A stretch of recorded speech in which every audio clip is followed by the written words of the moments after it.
Hello fans, viewers, subscribers. Today's beer review is a very special one. To the untrained eye this does look like homebrew, but it's not.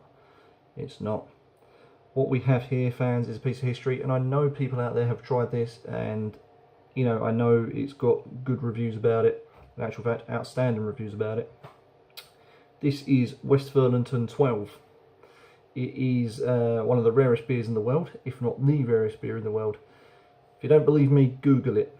And you'll see exactly what I mean. Just type in rarest beer in the world and this will come up. First thing it comes up. Got a lot to get through. I've got a bit of history here. I'm just going to quickly run off, and also I'm going to show you just how much I paid for this. So first of all, this is a free 13, is 10.2%. It's got all the information on the cap here. I would show you, but once I've done it I'll show you.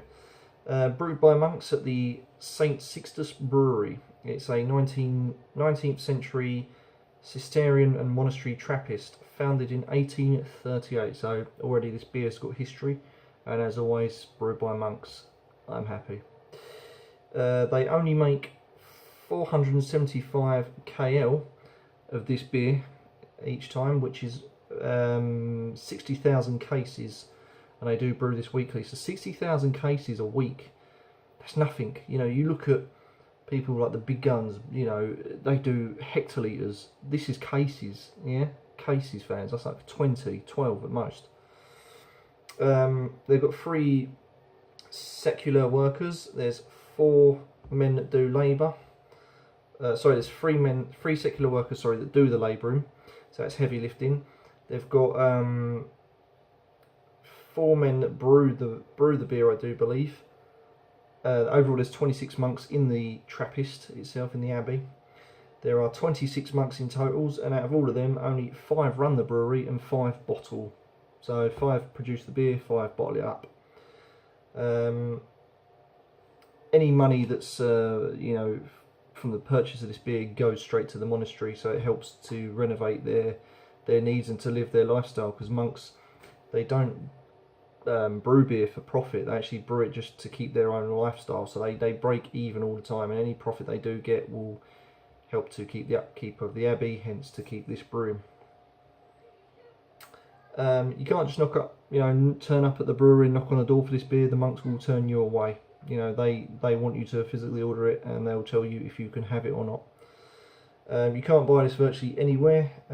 It was limited back in the day to 24 bottles. 24 bottle crates, sorry, per car. So that's a reasonable amount. That was still quite a lot even back then. But now it's only limited to 1 crate per car.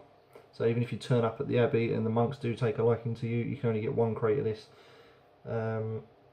Sales, there are 1 order every 60 days per person. So that's how scarce this beer actually is.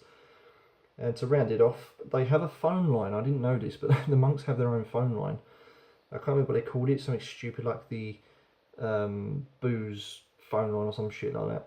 Either way, they roughly get, I can't believe this, they roughly get 38,000 calls an hour because people are after this. Whether that's still the case now, I don't know. I know it sounds a bit extreme, but that's what they get up to an hour, and that's just fucking mental. You can imagine all day long it's going to be the same question: can I have some of your beer? Can I have some of your beer? And this has won the world's best beer in the world about 5 times, maybe 6 times even. I've lost track. It is supposedly voted the best beer in the world, hands down, time and time again. It beats the big guns, Budweiser's. It beats Kingfisher, things like this. You know, it just pisses all over them. And there you go. I've been very careful. Well, I know I could have made this up, but I've been very careful not to disclose my address. But this is the legit receipt, so as you can see there, Westvleteren 12. That is exactly how much I paid for it. Plus your postage and packing, £15 for shipping, as you can see there. A grand total of £47 was what I paid for this. But actually, per bottle, it was £31.10. Am I mad to spend that much? Absolutely. I love beer, what more can I say? Right, I'm almost scared to do this, you know that. I should be wearing white gloves.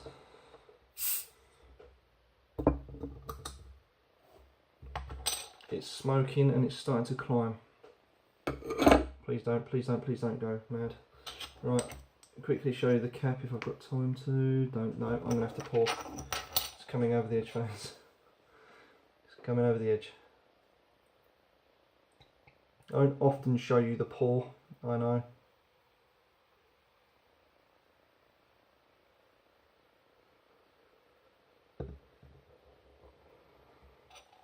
I believe there's an actual sediment in the bottle as well. Just around the bottle here, the little ring around it, it actually says Trappists. And again, this is one of 6, I think, one of 6 Trappist beers that are legit. And there we go. There's your cap. I don't know if you're going to pick this up, but it says Westvleteren Trappist, 10.2%. Don't think you're even going to get that, but it's right down at the bottom there, 10.2. But there you go. I'm just going to stick the lid on this. I'll sample this first.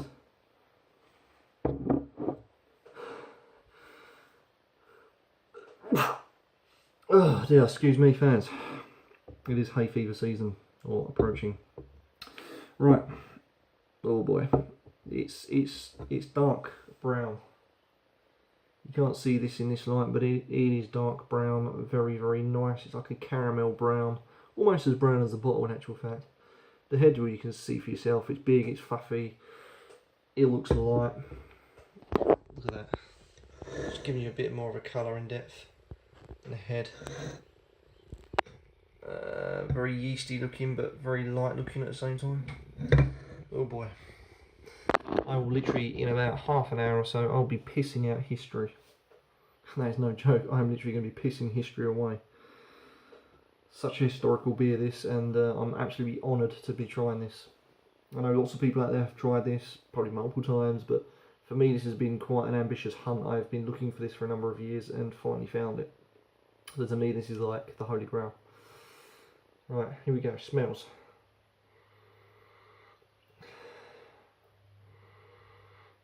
Okay, smells quite yeasty, fresh, white bread almost. Yeah, that white bread. Fresh white bread. There you go. Yeah, fresh white bread. Okay. To the rarest beer in the world, fans, or one of. I don't really want to drink this. I just want to hold it. It's my baby. Okay. To history.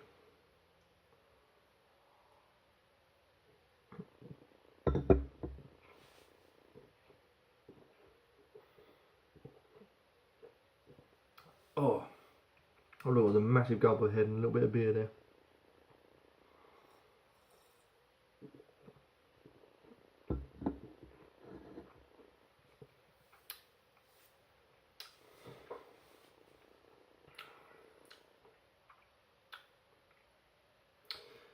I'm not sure.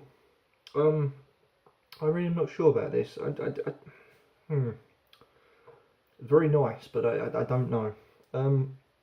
Let's break it down, shall we? Head is just there. You can't get rid of the head. It just rushes you straight away. The head is, as I predicted, very light, very foamy, very fluffy. Doesn't really taste of anything. Then in comes the beer. Straight away, alcohol hit. Quite powerful. It hits you. Already burping off like 2 gulps. It hits you quickly. Then comes like a caramel taste. Then raisin, sultanas, borderline prune. Lots of fruit going on. A nice warmth to it as well, alcohol warmth.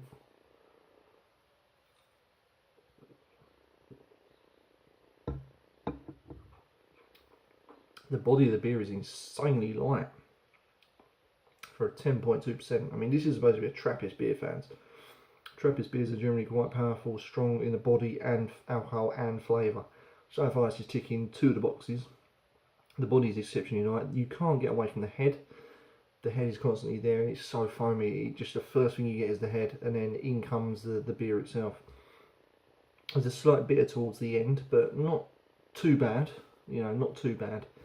There's a slight bitter at the end. More of the fruit coming through a little bit again on the palate. I'm not sure. It's very, very mixed fruits of, as I say, prunes, you know, things like this, raisins, sultanas. But it's not overly sweet either. I was expecting it to be quite a sugary, sweet beer. You know, when they use Belgian candy sugar. They probably have, but I can't taste it, so that's a good thing.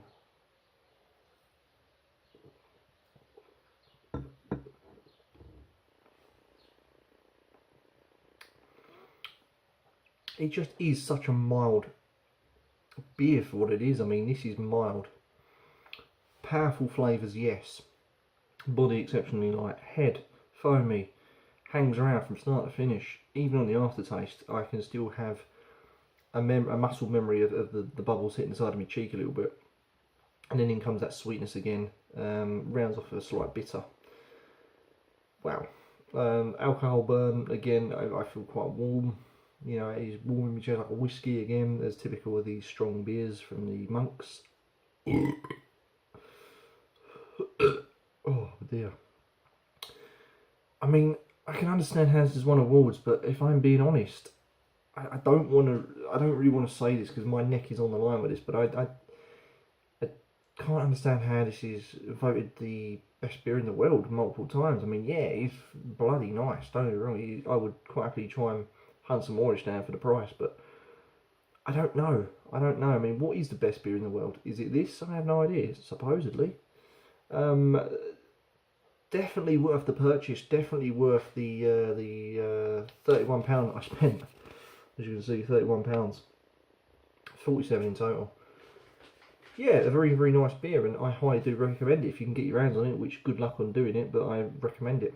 If you haven't already tried it, then you'll know. If you've tried it yourself, you will know. And I know a couple of my subscribers out there have tried this, and they've said very much the same as what I'm suggesting here today, that it is very, very alcohol forward and fruity.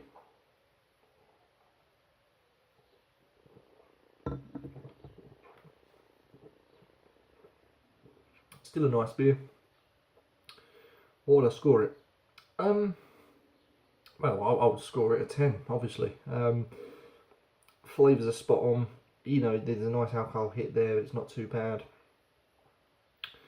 And yeah, the flavours are good. The flavours are really good and they're long lasting. You can tell they've taken their time to brew this well.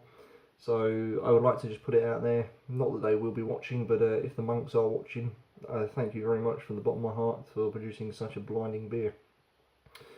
And all respect to the monks as well, the hard work they do out there.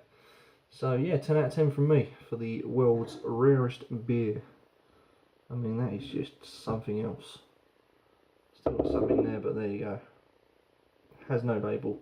I must just, before I sign off, I must just say that the older bottles of this did come with a label on it of Roman numerals. And that was, I think it sounds stupid. They stopped doing that in 1947 or some shit like that. You can see these bottles on eBay. Obviously empty, not with the beer inside, but they go for a lot of money. I'm not surprised. Now this is the modern version with no label on it at all. So just in case if you do see a different version, that's how you know. The one with a label is the older one. The one without is more modern. So there you go, hopefully you've enjoyed the history lesson and the review. I know it's been a long one, haven't done a long one this long for ages, so I'm going to sign off now and enjoy this because I can, and I'll be pissing away history in half an hour.